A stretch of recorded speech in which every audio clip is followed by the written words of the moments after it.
Come on, do it. All right, so yesterday, as part of our preparation for Dante, we started reading Genesis. We read the first 3 chapters. Quick recap of what we get in each of the first 3. Hopefully, those of you watching can read this. Chapter 1, what do we have happen? This month is terrible. Adam and Eve. Well, Earth.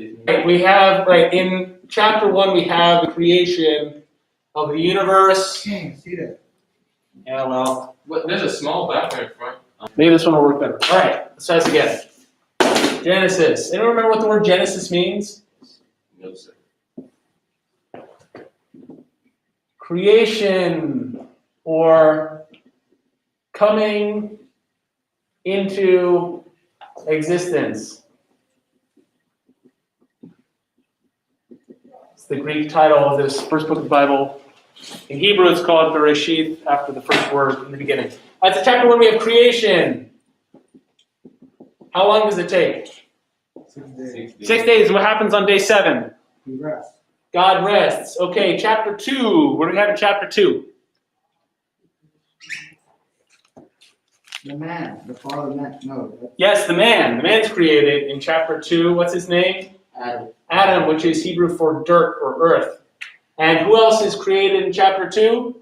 Eve, to be his helper. God said it's not good for the man to be alone. Okay, in chapter 3, what do we have in chapter 3? Well, where are Adam and Eve in chapter 2 of Genesis? They're in the garden. The Garden of Eden. In chapter 3, they eat it. Right, the fall of man, Adam and Eve eat the fruit from the forbidden tree. The serpent tempts Eve. She takes some, she eats it, she gives some to Adam. And then they all say, it wasn't my fault, and God curses each of them. First the serpent, then the woman, and then the man, and kicks them out of the garden. Yes? Why are there so many numbers? So the big numbers, like below where it says Cain and Abel, the middle on the left of page 3, that's the chapters. The smaller numbers are the verses. Roughly each sentence is numbered. That's just to help you find specific passages more easily. I find them kind of distracting personally. You can get some Bibles where they either don't have the numbers or the numbers are all in the margin. I think it makes it easier to read. But anyway, okay, so 4. So Adam and Eve have been kicked out of the garden. Chapter 4. Now, the man had relations with his wife, Eve, and she conceived and gave birth to Cain. And she said, I have gotten a man-child with the help of the Lord.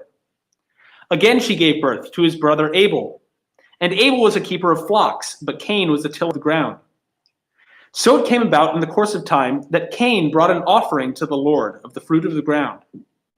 Abel, on his part, also brought of the firstlings of his flock and of their fat portions. And the Lord had regard for Abel and for his offering. But for Cain and for his offering he had no regard. So Cain became very angry, and his countenance fell. Then the Lord said to Cain, why are you angry, and why has your countenance fallen? If you do well, will not your countenance be lifted up? And if you do not do well, sin is crouching at the door, and its desire is for you, but you must master it. Cain told Abel his brother. And it came about when they were in the field, that Cain rose up against Abel his brother and killed him. Then the Lord said to Cain, where is Abel your brother? And he said, I do not know. Am I my brother's keeper? He said, what have you done? The voice of your brother's blood is crying to me from the ground.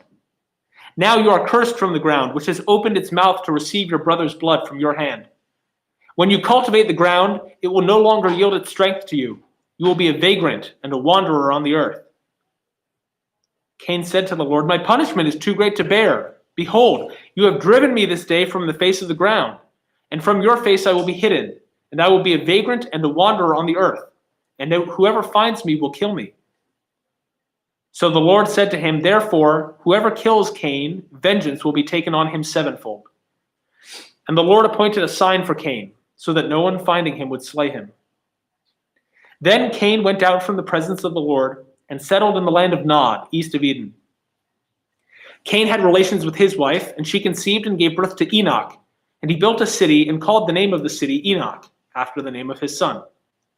Now to Enoch was born Irad, and Irad became the father of Mehujael, and Mehujael became the father of Methusael, and Methusael became the father of Lamech. Lamech took to himself 2 wives. The name of the one was Ada, and the name of the other Zillah. Ada gave birth to Jabal. He was the father of those who dwell in tents and have livestock. His brother's name was Jubal. He was the father of all those who play the lyre and the pipe. As for Zillah, she also gave birth to Tubal-Cain, the forger of all implements of bronze and iron, and the sister of Tubal-Cain was Naamah. Lamech said to his wives, Ada and Zillah, listen to my voice. You wives of Lamech, give heed to my speech. For I have killed a man for wounding me, and a boy for striking me. If Cain is avenged 7-fold, then Lamech 77-fold. Adam had relations with his wife again, and she gave birth to a son and named him Seth. For she said, God has appointed me another offspring in place of Abel, for Cain killed him. To Seth, to him also a son was born, and he called his name Enosh. Then men began to call upon the name of the Lord. Chapter 4. Chapter 4, what do we have? The main event in chapter 4? Cain killed his brother. Yes. What happens between Cain and Abel? The son of Adam and Eve. Adam and Eve's sons, and what happens? One of them killed Which one kills which one? Cain killed Cain. Yes, Cain gets jealous of his brother Abel because Abel's offerings to the Lord are accepted and Cain's are not, and so Cain kills Abel. Then we get Cain's descendants. Does Cain become a devil? No. No, so Cain, he becomes the ancestor of some of these peoples here. Lamech has these 2 wives and various descendants from there. And then Adam and Eve have another son whose name is what? It's like Tubal-Cain is one of Lamech's sons. Jubal. That's another one of Yeah, Lamech's sons. Seth, right there at the end. Right, so we get all these descendants of Cain, and then the end, in 25, verse 25, you see Adam had relations with his wife again, and she gave birth to a son and named him Seth. This is their 3rd son, Seth. Let's see, we'll get there. Chapter 5. This is the book of the generations of Adam. In the day when God created man, he made him in the likeness of God. He created them male and female, and he blessed them, and named them man in the day when they were created. When Adam had lived 130 years, he became the father of a son in his own likeness, according to his image, and named him Seth. Then the days of Adam after he became the father of Seth were 800 years, and he had other sons and daughters. So all the days that Adam lived were 930 years, and he died. Seth lived 105 years and became the father of Enosh. Then Seth lived 807 years after he became the father of Enosh, and he had other sons and daughters. So all the days of Seth were 912 years, and he died. Enosh lived 90 years and became the father of Kenan. Then Enosh lived 815 years after he became the father of Kenan, and he had other sons and daughters. So all the sons of Enosh were 905 years, and he died. Kenan lived 70 years and became the father of Mahalalel. Then Kenan lived 840 years after he became the father of Mahalalel, and he had other sons and daughters. So all the days of Kenan were 910 years, and he died. Mahalalel lived 65 years and became the father of Jared.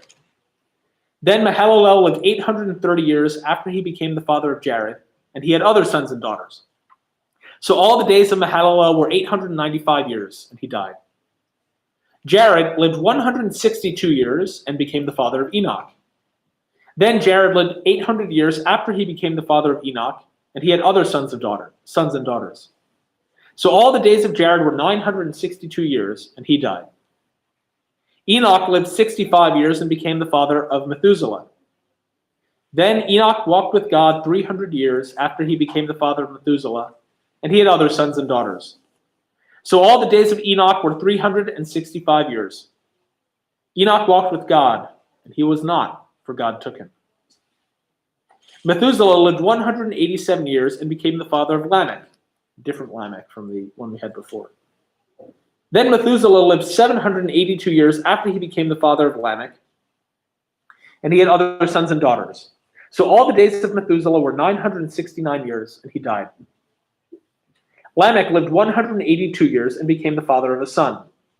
Now he called his name Noah, saying, "This one will give us rest from our work and from the toil of our hands arising from the ground, which the Lord has cursed." Then Lamech lived 595 years after he became the father of Noah, and he had other sons and daughters. So all the days of Lamech were 777 years, and he died. Noah was 500 years old, and Noah became the father of Shem, Ham, and Japheth. All right, so chapter 5, we get these generations after Adam. These very long lifespans. Passing down a number of generations before we get to, who's this guy introduced at the end of chapter 5? This is a name you should be familiar with, hopefully. Noah, yes. He's got 3 sons, Shem, Ham, and Japheth. Chapter 6. Now it came about when man began to multiply on the face of the land. Please put that away.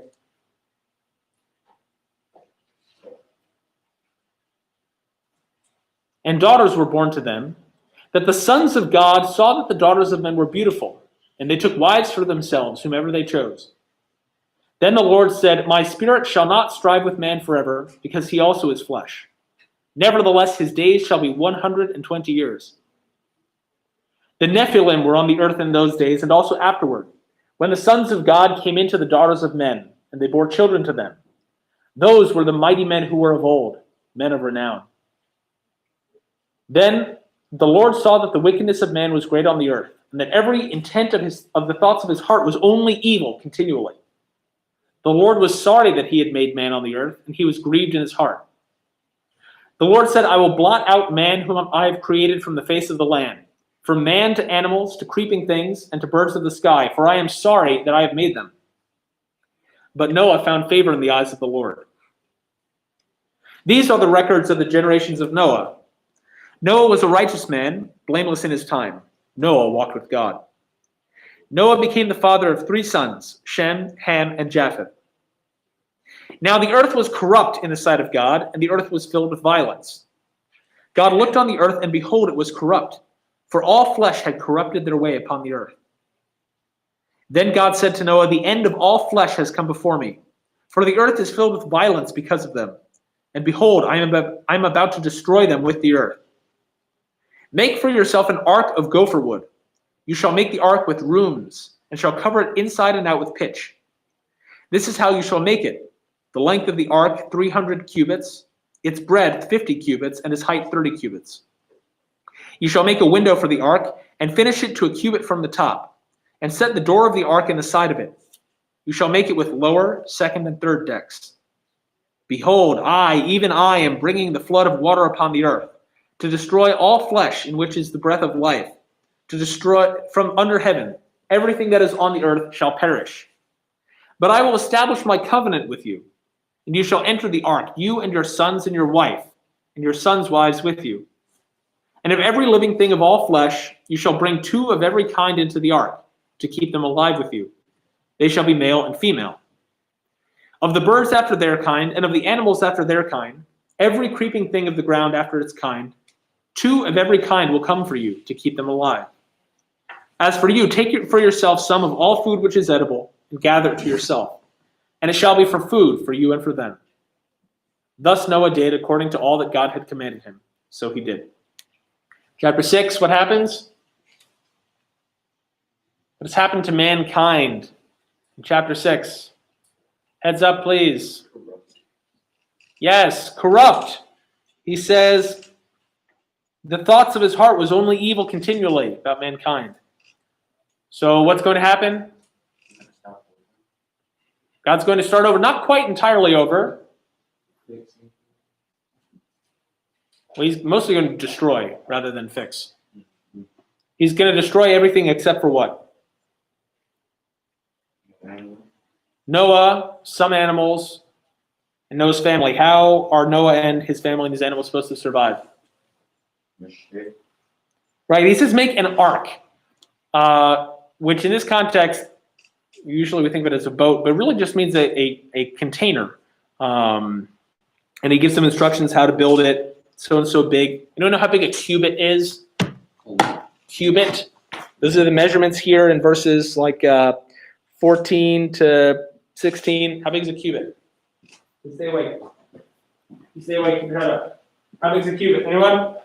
From Latin cubitus, meaning elbow. The cubit is the distance from your elbow to the tips of your fingers. It's about 1.5 feet. All right, chapter 7. Noah makes his ark, gathers these animals. Then the Lord said to Noah, enter the ark, you and all your household, for you alone have I seen to be righteous before me in this time. You shall take with you of every clean animal by sevens, a male and his female, and of the animals that are not clean, 2, a male and his female. Also of the birds of the sky by sevens, male and female, to keep offspring alive on the face of all the earth. For after 7 more days I will send rain on the earth 40 days and 40 nights, and I will blot out from the face of the land every living thing that I have made. Noah did according to all that the Lord had commanded him. Now Noah was 600 years old when the flood of water came upon the earth. Then Noah and his sons and his wife and his sons' wives with him entered the ark because of the water of the flood.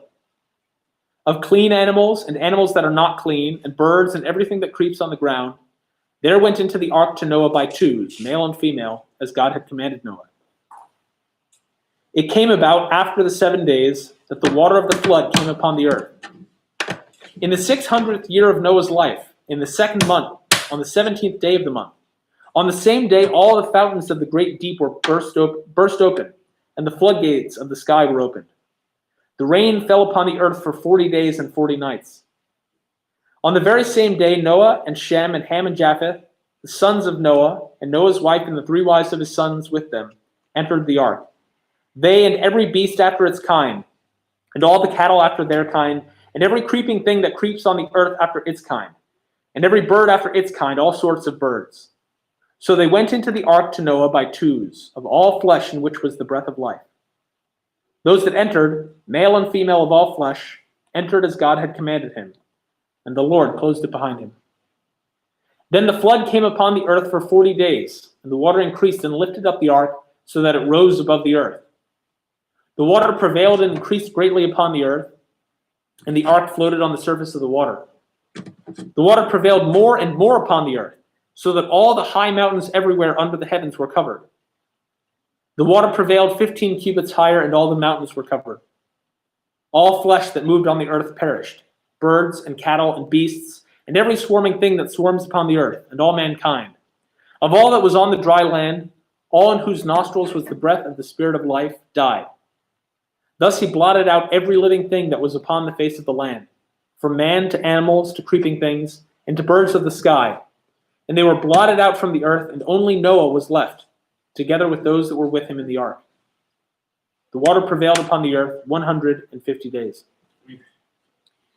So the account of the flood, Noah and his family are in this ark here. So 6, we had Noah introduced. 7, we have the flood. Remember, one of the things that's important for Dante and for really a lot of Christian literature, including the scriptures, is numbers. What are some numbers that we've seen pop up? Okay, there are lots of numbers of years that people live for. But what are some numbers that have maybe appeared a couple of times so far in these first few chapters of Genesis? I can think of 3 probably. Okay, so 7. Yes, we had 7. Cain will be avenged 7-fold. Lamech 70 times 7, or 77 times. 7 pairs of clean animals go into the ark, and only 1 pair of the unclean animals. 7 days of creation, including the day of rest. Okay, so there's one number, 7. What's another important number that we've seen? Where do we see 4s? 40 days. Say it again? 40 days. Yeah, so 40. We get the 40 days and the 40 nights of rain. We're going to see 40 more throughout Genesis. 2, the pairs of animals, male and female. Noah's got 3 sons. So keep an eye out for these numbers. These are some of the important numbers to keep an eye out for. Chapter 8. So Noah is in the ark. Everything's been destroyed by these flood waters. Also, the fountains of the deep and the floodgates of the sky were closed, and the rain from the sky was restrained. And the water receded steadily from the earth. And at the end of 150 days, the water decreased. In the 7th month, on the 7th day of the month, the ark rested upon the mountains of Ararat. The water decreased steadily until the 10th month. In the 10th month, on the 1st day of the month, the tops of the mountains became visible. Then it came about at the end of 40 days that Noah opened the window of the ark which he had made and sent out a raven, and it flew here and there until the water was dried up from the earth. Then he sent out a dove from him to see if the water was abated from the face of the land. But the dove found no resting place for the sole of her foot. So she returned to him into the ark, for the water was on the surface of all the earth. Then he put out his hand and took her and brought her into the ark to himself. So he waited yet another 7 days, and again he sent out the dove from the ark. The dove came to him toward evening, and behold, in her beak was a freshly picked olive leaf. So Noah knew that the water was abated from the earth. Then he waited yet another 7 days and sent out the dove, but she did not return to him again. Now it came about in the 601st year, in the 1st month, on the 1st of the month, the water was dried up from the earth. Then Noah removed the covering of the ark and looked, and behold, the surface of the ground was dried up. In the 2nd month, on the 27th day of the month, the earth was dry. Then God spoke to Noah, saying, Go out of the ark, you and your wife and your sons wives with you. Bring out with you every living thing of all flesh that is with you, birds and animals, and every creeping thing that creeps on the earth, that they may breed abundantly on the earth, and be fruitful and multiply on the earth. So Noah went out, and his wife, and his sons' wives with him. Every beast, every creeping thing, and every bird, everything that moves on the earth went out by their families from the ark. Then Noah built an altar to the Lord, and took of every clean animal and of every clean bird and offered burnt offerings on the altar. The Lord smelled the soothing aroma, and the Lord said to himself, I will never again curse the ground on account of man, for the intent of man's heart is evil from his youth. And I will never again destroy every living thing as I have done. While the earth remains, seed time and harvest, and cold and heat, and summer and winter and day and night shall not cease. Chapter 8, we get the end of the flood.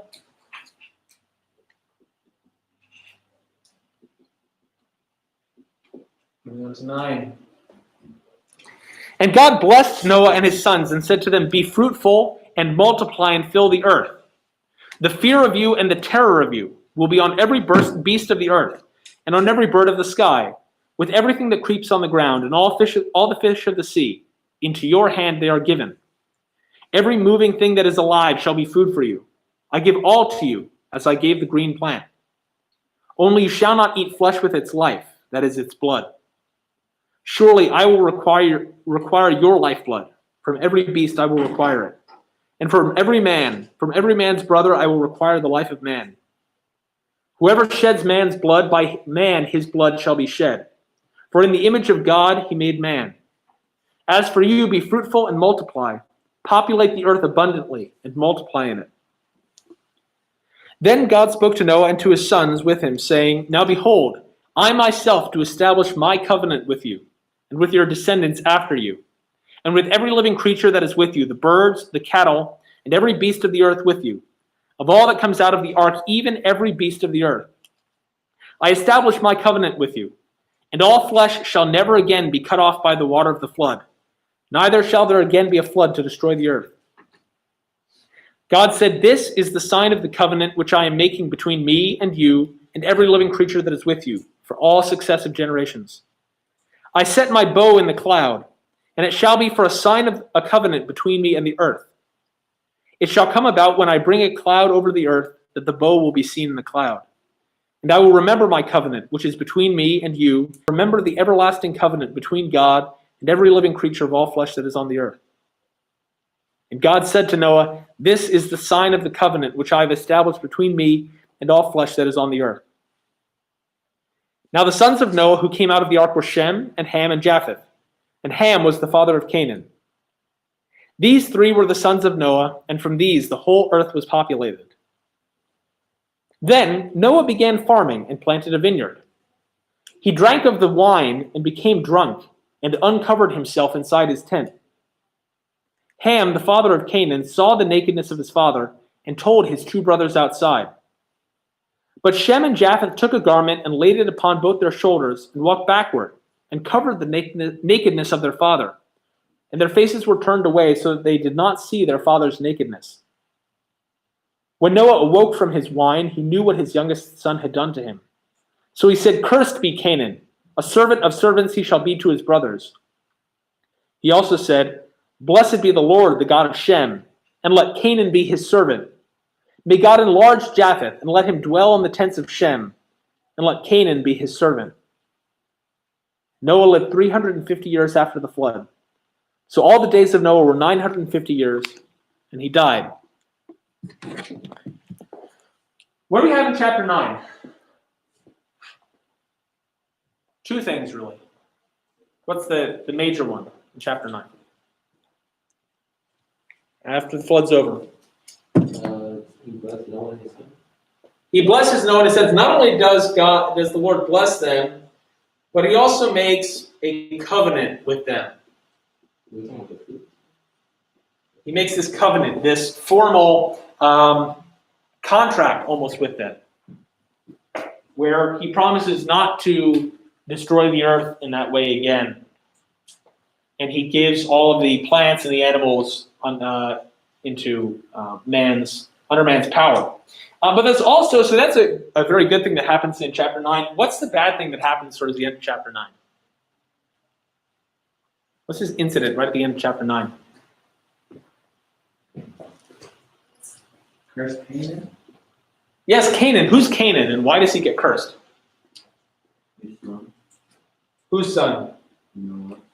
Noah's sons are Shem, Ham, and Japheth. Who's Canaan? Whose son is Canaan?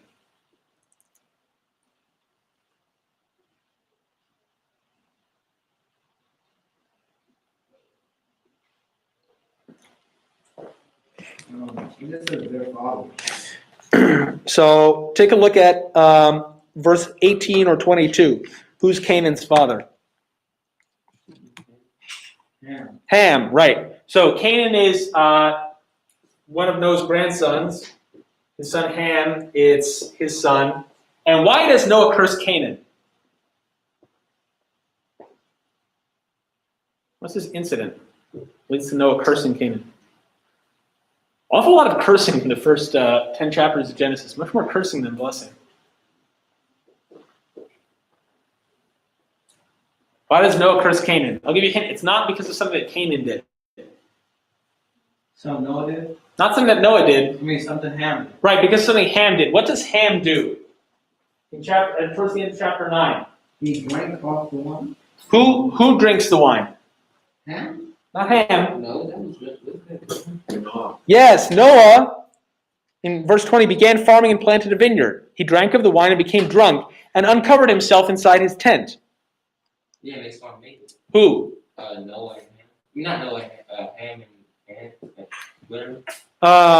They said. Well, Ham sees it. Ham, the father of Canaan. What does he do? Right after that, in verse 22. Oh, what? Whoa. He said that to his brother. He tells his brothers, right? Ham, the father of Canaan, saw the nakedness of his father and told his two brothers outside. He tells Shem and Japheth. So Ham saw Noah? Yes. And Yeah. told his two brothers? Right. Tells his brothers, Dad's naked in the tent. What do Shem and Japheth do? They looked. They don't. They took a garment, Yes? laid it back, and laid it upon both their shoulders and walked backwards and covered the nakedness of their father. Mm-hmm. And their faces were turned away, so they did not see their father's nakedness. So then he couldn't even curse them, he couldn't curse Ham. Right, because they went in and covered him, whereas Ham So, and goes and tells his brothers instead of doing something about it. Time out. Why is Canaan cursed? Why is Canaan cursed and not Ham?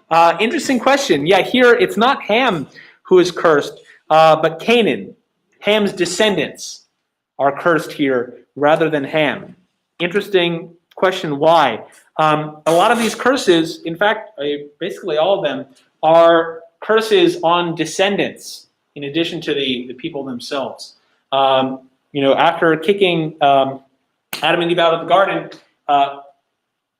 Adam is cursed at having to work for his food, and his descendants will have to do the same. Cain and his descendants are cursed to be wanderers. Yes, and so Cain, he says, a servant of servants he shall be to his brothers. All right, and then Noah dies. All right, chapter 10. Told you things would get weird. But That was kind of weird. it's a little weird. It's sort of strange, but things are going to get a lot And then weirder. Noah dies. And then he dies, yeah. That's all the important stuff we need to know about Noah. Then, all right, so apparently he lived for another 350 years after that. Damn, my God. But notice that part of, let's see, what is this? The curse with the flood, or because of the corruption before the flood, God sets a limit to man's lifespan at 120 years. So Noah, I guess, having been born before that, isn't affected by it. All right, so chapter 10. Chapter 10, I think we can skip. These list the different descendants of Shem, Ham, and Japheth, explained as being the founders of different groups of people in the ancient world here. And Shem is the one that we want to pay attention to. So Ham, remember, he's the one whose descendants have been cursed. And Shem has these various descendants. And so we say at the end of, these are the sons of Shem according to their families, according to their languages, by their lands, according to their nations. These are the families of the sons of Noah, according to their genealogies, by their nations. And out of these, the nations were separated on the earth after the flood. That's where we get this division between these different groups of people. Chapter 11. Now the whole earth used the same language and the same words. Now I'm going to read 10. It's all different descendants. You can read it if you want, but for our purposes, with getting this sort of cultural background for Dante, it's not as important. Now the whole earth, chapter 11, used the same language and the same words. It came about as they journeyed east that they found a plain in the land of Shinar and settled there. They said to one another, come, let us make bricks and burn them thoroughly. And they used brick for stone, and they used tar for mortar. They said, come, let us build for ourselves a city, and a tower whose top will reach into heaven, and let us make for ourselves a name. Otherwise we will be scattered abroad over the face of the whole earth. The Lord came down to see the city, and the tower which the sons of men had built. The Lord said, behold, they are one people, and they all have the same language. And this is what they began to do, and now nothing which they purpose to do will be impossible for them. Come, let us go down and there confuse their language, so that they will not understand one another's speech. So the Lord scattered them abroad from there over the face of the whole earth, and they stopped building the city. Therefore its name was called Babel, because there the Lord confused the language of the whole earth, and from there the Lord scattered them abroad over the face of the whole earth. All right, then we get some more descendants of Shem. And we're going to pick up here in verse 27 on the next page. Now these are the records of the generations of Terah. This is one of Shem's descendants. Terah became the father of Abram, Nahor, and Haran. And Haran became the father of Lot. Haran died in the presence of his father Terah in the land of his birth, in Ur of the Chaldeans. Abram and Nahor took wives for themselves.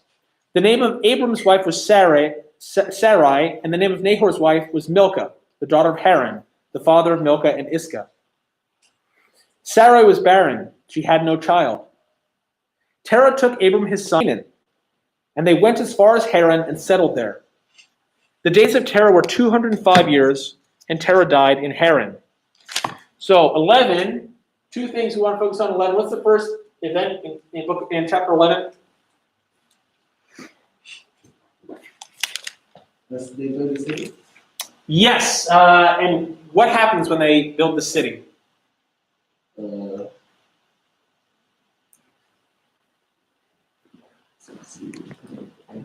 The Lord came down to see the city. Yes, and what does he do when he sees the city?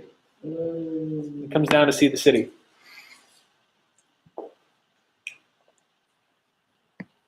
People? He scattered. He scatters them. How? I don't know. How does he scatter them? What does he do to them?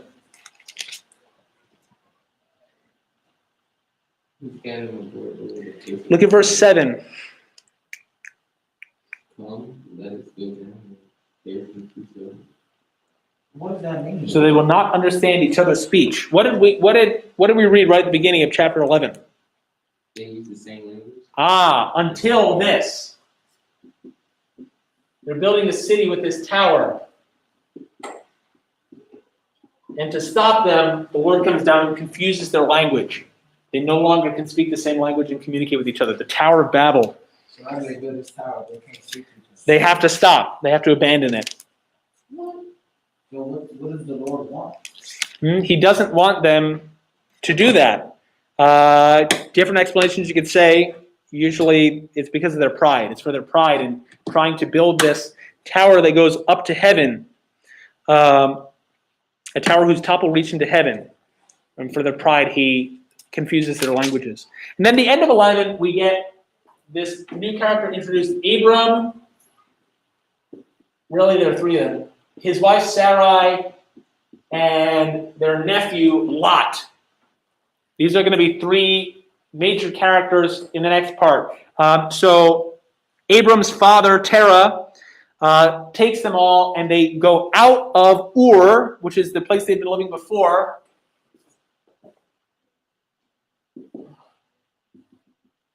And where are they going to go to? They're going to leave Ur, and they're going to go to the land of... Come on in, Can we give you your one? please. Okay. And they go where? What are they- We have one. We're in here. Verse 31. Ronnie? Yeah, I'll put it there so you guys are. Thank you. Where do they go? Come on, look at verse 31. You have yours. Let's finish this up so I can let you guys go. They go where? They, on chapter 11, right? Chapter 11, verse 31. Abraham is son Lot, Aaron's son daughter. And So, what? So they're going to leave Ur of the Chaldeans where they were living. And where are they going to go The to? land of Canaan. Canaan. That's a name we've seen before. Canaan, the descendant He's of... cursed. right, these descendants of Noah who've been cursed. And so they're going to leave Abram. These are descendants of Seth, one of Noah's good sons. And they're going to go to Canaan. Now, keep in mind the relationship here. Abram, in verse 30, Sarah is barren. She had no child. She's not able to give birth to children. So that's what barren means? Barren. Yeah, if land is barren, you can't grow things there. If a person is barren, they're infertile. Yes. Okay. It's the opposite of fertile. Lot is their nephew. Are going out on this journey to Canaan. All right. Thank you all very much. We'll pick up tomorrow with Abram and his journey to Canaan and Sarah.